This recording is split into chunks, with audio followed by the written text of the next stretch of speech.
Welcome back जी। एक बार फिर मैं आप सबको खुशामदीद करता हूँ इस प्लेटफॉर्म पर। एशियस थर्ड टेस्ट आज डे 3 को डिस्कस करने के लिए हम आपके सामने पेश हुए हैं। अब अगर हम करंटली आज के दिन के स्टंप्स तक अगर हम सिचुएशन को देखें तो वो कुछ इस तरीके से है कि ऑस्ट्रेलिया जो है लीड कर रहा है 356 रन से। और अभी अगर हम उनकी इस इनिंग की बात करें तो 271 फॉर 4 है। और अगर हम उनके बैटर्स की बात करें तो ट्रेविस हेड इस टाइम पर 142 रन पे नॉट आउट खेल रहे हैं। उनके साथ 50 या 51 रन पे उनका साथ दे रहे हैं एलेक्स कैरी। तो इस तरीके से सिचुएशन जो है आपके सामने है। और थ्रू आउट द एशियज हमने देखा है जो चीजें हमारे सामने आई हैं, अगेन ऐसे ही नजर आ रहा है कि ऑस्ट्रेलिया ने इस गेम पे अपनी गिरफ्त मजबूत की हुई है। और इंग्लैंड अगेन एक मरतबा जिसे हम कहते हैं कि शैटर्स में नजर आ रहा है और उनके लिए आगे वक्त मुश्किल नजर आ रहा है। और इस टेस्ट मैच हारने के बाद जो नजर आ रहा है कि ये टेस्ट मैच उनकी गिरफ्त से दूर जा रहा है और ये टेस्ट मैच वो हारते हैं तो उसके साथ ही उनका एशियज जीतने का ख्वाब जो है वो तितर बितर हो जाएगा। और उनकी 4 साल की जो प्लानिंग थी इस इवेंट के लिए बिलखसूस जो उनके रेड बॉल सिस्टम ने जो प्लानिंग की थी वो हमें डूबती हुई नजर आएगी। अब अगर हम आज के दिन की बात करें तो मैंने आपको बताया कि ऑस्ट्रेलिया वेज ढूंढ लेता है और वो चीज़ों को सॉर्ट आउट कर लेता है गेम में अहद आने में। इस सीरीज में हम देख रहे हैं पर्टिकुलरली अगर हम बात करें तो कहीं ना कहीं से चीज़ें ढूंढ के वो जब ऐसा लगता है कि इंग्लैंड ने कम कर लिया और इंग्लैंड थोड़ा सा डोमिनेट करने लगा है और ऑस्ट्रेलिया थोड़ा सा अंडर प्रेशर आता है, तब भी हम देखते हैं कि ऑस्ट्रेलिया वहां पर गेम चेंज करता है। तो आज की अगर हम बात करें तो कल से कंटिन्यू करते हैं इंग्लैंड के कैप्टन बेन स्टोक्स और उनके साथ वहां पर जोफ्रा आर्चर बैटिंग कर रहे थे। उन दोनों ने मिलकर 9th विकेट के लिए 100+ रन की पार्टनरशिप बनाई। 83 रन की है वहां पर बेन स्टोक्स ने और 50 की वहां पर जोफ्रा आर्चर ने। ऐसे लग रहा था कि अब शायद वो थोड़ा सा गेम में कंट्रोल उन्होंने हासिल कर लिया। ऑस्ट्रेलिया थोड़ा सा प्रेशर में आ रहा था क्योंकि जो डेफिसिट था वो 100 से नीचे आ गया था और लग रहा था कि शायद अभी ये उन पर प्रेशर पड़ रहा है कि डेफिसिट कम होगा, इसका मतलब उनको जो फर्स्ट इनिंग लीड मिलेगी वो कम मिलेगी। तो सारी चीजें से लग रही थी कि थोड़ा सा प्रेशर में हमें ऑस्ट्रेलिया नजर आ रहा है। लेकिन वहीं पर हमने देखा कि जो मैचअप परफेक्ट मैचअप है बेन स्टोक्स के लिए, मिचेल स्टार्क वो आते हैं और उनको एक आउटस्टैंडिंग बॉल पे उनको आउट करते हैं और फिर अगेन वहां से गेम जो स्लिप अवे हो जाती है इंग्लैंड से। और फिर ऑस्ट्रेलिया वहां से 85 रन की लीड लेके आता है और फिर वहां पर बैटिंग में आता है। तो अगेन जो थोड़ा सा मोमेंटम इंग्लैंड ने लिया था बॉलिंग में वो लाते हैं अर्ली और उनको एक अर्ली विकेट मिल जाता है जैक वेदर होल्ड का। लेकिन उसके बाद हम देखते हैं कि चीजें उनके कंट्रोल से जाती हैं। लेकिन एक टाइम पर फिर 149 फॉर 4 होते हैं ऑस्ट्रेलिया वाले, वहां से भी वो गेम में आ सकते थे। लेकिन 122 रन की पार्टनरशिप लगी है लोकल बॉयज के दरमियान। जो साउथ ऑस्ट्रेलियन है एलेक्स कैरी और ट्रेविस हेड, उन्होंने गेम में बिल्कुल ही जिसे कहते हैं नॉकआउट कर दिया, बैट आउट कर दिया अगर आप जिसे कहें इंग्लैंड को। और अभी भी उनकी 6 विकेट्स बाकी हैं और आप देखेंगे कल के दिन क्या अनफोल्ड होता है और कितना टारगेट वो सेट करते हैं और कितना टाइम वो खुद ये महसूस करते हैं कि उनके लिए इनफ होगा इस इंग्लैंड की बैटिंग लाइन को आउट करने के लिए। तो इस टाइम पर डिक्टेट करने के लिए चीजें सारी जो हैं वो ऑस्ट्रेलिया के हाथ में, कि उनके हाथ में कि वो कितना खेलते हैं और उनको वहां पर मजीद कितना उनके बॉलर्स को और उनकी टीम को उस हीट में वेयर आउट करते हैं। उसके बाद वो समझेंगे कि हमारा इतना टाइम हमारे लिए इनफ है, हम इस टीम को ऑल आउट कर सकते हैं। तो जिस तरह मैंने आपको बताया कि 142 पर खेल रहे हैं इस टाइम पर ट्रेविस हेड, उनकी बात की जाए तो पर्टिकुलरली इस ग्राउंड को, ये उनका होम ग्राउंड है, यहाँ पर वो अपने डोमेस्टिक साइड से भी खेलते हैं साउथ ऑस्ट्रेलिया की तरफ से। तो लेकिन उनके लिए यहाँ पर अगर आप पिछले 4 टेस्ट मैचेस में रिकॉर्ड देखें तो हर मैच में उनका यहाँ पर 100 है और यहाँ पर वो उस टाइम पर 142 रन पे नॉट आउट खेल रहे हैं। आज भी अगर देखें तो उन्होंने पहले उस्मान ख्वाजा के साथ एक पार्टनरशिप लगाई जब अर्ली ऑन थोड़े से ब्लोज आए ऑस्ट्रेलिया को। उसके बाद उन्होंने अपने लोकल बॉय के साथ जो उनके जिनके साथ वो बहुत ज्यादा क्रिकेट खेले हैं एलेक्स कैरी, जिन्होंने पहली इनिंग में 100 स्कोर किया था, उन्होंने उसको बैक किया यहाँ पर अपनी 50 के साथ। तो उन दोनों ने एक 122 रन की पार्टनरशिप लगाई। अब आप यहाँ पर ट्रेविस हेड की अगर इनिंग देखें तो इस मरतबा उन्होंने यहाँ पर अक्यूमुलेट किया क्रीज को और बाउंड्रीज के ज्यादा उन्होंने देखा तो स्ट्राइक पोजीशन की तरफ उन्होंने चीज देखी।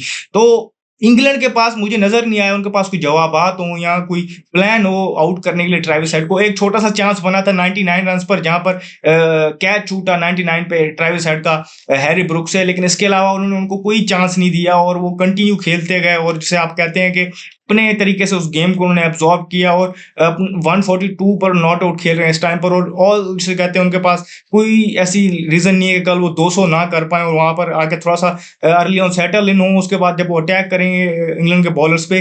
क्योंकि इंग्लैंड के बॉलर्स की अगर हम बात करें तो स्टार्ट करते हैं जैक लीच से। अब दूसरी तरफ आप देखें नेथन लाइन, उनके इर्द गिर्द बाकी फास्ट बॉलर्स बॉलिंग कर रहे होते हैं और वो जिस तरीके से होल्डिंग जॉब करते हैं और फिर कुशल विकेट्स भी लेके दे रहे होते हैं। यहाँ पर आप देखें तो इस पर अटैक होता है और 5 से प्लस रन की इकॉनमी वो रन दे रहे होते हैं। हर दूसरी बॉल उनकी शॉर्ट पिच होती है। बाकी बॉलर्स की भी अगर आप बात करें जोफ्रा आर्चर को हटा के, तो आप इंग्लैंड के बॉलर से अगर कहें कि 3 बॉलें एक ही जगह पर बॉल करके दिखाएं तो वो नहीं कर पाएंगे।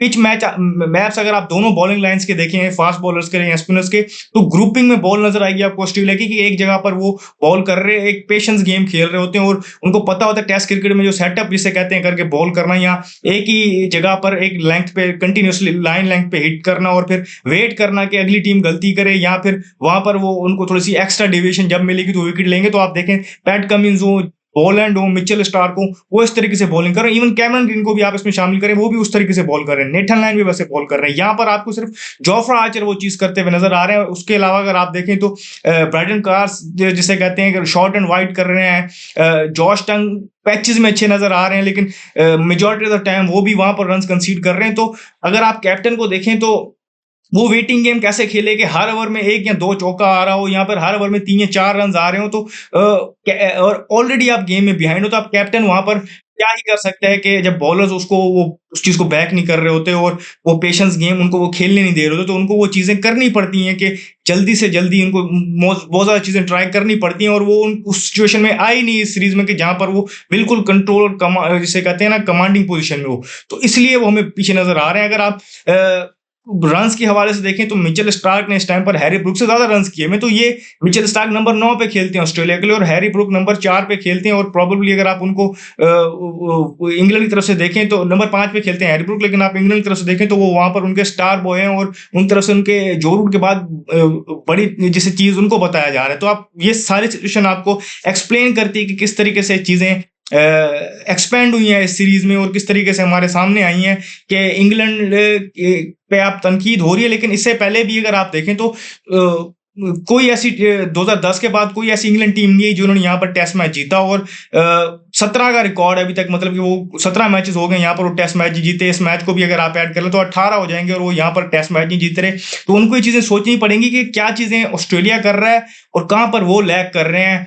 4 साल की उनकी प्लानिंग है और ये बताया जा रहा था जब ये सेटअप आया था मैकलम का और स्टोक्स का, तो ये बताया जा रहा था कि 4 साल से वो उस चीज़ के लिए प्रिपरेशन कर रहे थे कि हमने जाके ऑस्ट्रेलिया में एशेज खेलनी है और सिर्फ खेलनी नहीं जीतनी है और वहां पर अच्छा परफॉर्म करना है। और उसके बाद ऐसा रिजल्ट आना, सीरीज से पहले बहुत ज़्यादा होप्स थी। इंग्लैंड के परस्पेक्टिव से सोचें, उनके फैंस के परस्पेक्टिव से सोचें या उनके जो पंडित हैं उनके परस्पेक्टिव से सोचें, तो उनके लिए बहुत होप्स थी कि जिस तरीके से ये खेल रहे थे और से पहले वो सीरीजों को खेलते आ रहे थे या उनकी जो परफॉर्मेंस थी, लेकिन यहाँ आकर वो बिल्कुल ही जिसे कहते हैं कि फ्लैट आउट हो गए। और ऑस्ट्रेलिया की जिसे कहते हैं कि well oil team, well gel team और well suited team in conditions में, और हमें नजर आ रहा है कि फिर वो रूथलेस रिलेंटलेस जो उनकी चीजें हैं वो यहाँ पर अप्लाई कर रहे हैं। देखें कि आप पैट कमिंस के शूज में जाएं और देखें कि उनके लिए क्या लग्जरी है कि एक एंड से नेथन लायन बॉलिंग कर रहे हैं, उन्होंने वो एंड होल्ड किया हुआ और वो 2.5 पे जा रहे हैं उनका run rate, economy rate sorry.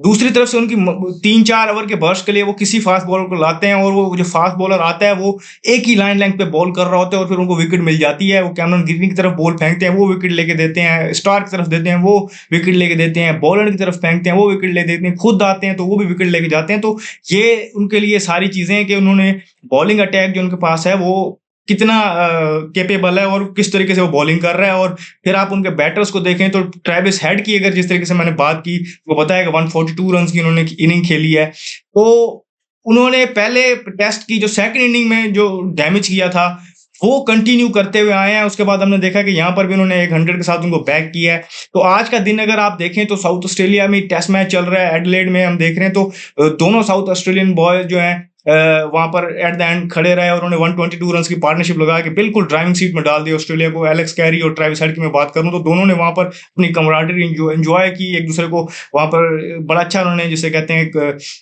Support भी किया। और वहां से हम देखा कि दोनों ने एक अच्छी पार्टनरशिप लगाई हुई है। अब कल इस पार्टनरशिप को वो चाहेंगे और लंबा लेके जाएं। एलेक्स कैरी चाहेंगे कि वो एक और 100 लगाएं और ट्रेविस हेड उसको डबल 100 लगाने की तरफ देखेंगे। दूसरी तरफ इंग्लैंड ये सोचेगा कि कितना टारगेट उनके लिए इनफ होगा कि वो चेस कर पाए या उनके लिए थोड़ा सा स्लाइड बिट ऑफ चांस हो, तो उसके लिए उनको आउट करना पड़ेगा ऑस्ट्रेलिया को, वरना ऑस्ट्रेलिया उनको वहां पर डिक्टेट करेगी और वेयर आउट कराएगी कि फिर उनके पास जिसे कहते हैं कि ऑलरेडी वो थके हुए आएंगे तो बिल्कुल ही पीछे हो जाएंगे। तो जो भी फर्दर अपडेट्स होंगी हम यहाँ आपको देंगे। इस वीडियो में फिर वक्त इतनी, मुझे दीजिए याद, शुक्रिया, अल्लाह हाफिज।